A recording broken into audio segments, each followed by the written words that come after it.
2 वर्षों में 24,000 पर देय धनराशि क्या होगी जब क्रमिक वार्षिक साधारण ब्याज की दर से क्रमशः 4% वार्षिक और 5% वार्षिक हो। तो साधारण ब्याज निकालना है हमें 2 साल का, ठीक है। लेकिन क्वेश्चन में फर्स्ट साल में 4% और दूसरे साल में 5% का वो रेट ऑफ इंटरेस्ट ले रहा है, ठीक है। तो हमारा मूलधन हो गया 24,000, ठीक है।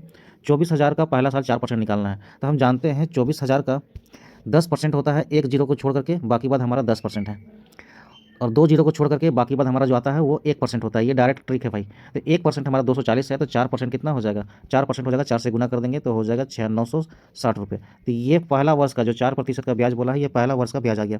फिर बोला दूसरे वर्ष 5% रेट है, ठीक है। तो हमने कहा था कि 24,000 मूलधन है, ठीक है। तो 24,000 का 10% होता है हमारा, एक जीरो को छोड़ करके बाकी वाला, तो 5% कितना हो जाएगा, तो 2400 का आधा हो जाएगा। तो हमारा जो 5% आएगा दूसरे साल वो हो जाएगा 1200। तो आप देख सकते हैं पहला साल का ब्याज ये है और दूसरे साल का ब्याज ये हुआ, ठीक है। तो दोनों मिला के हम देखेंगे तो 2160 का ब्याज हुआ, ठीक है।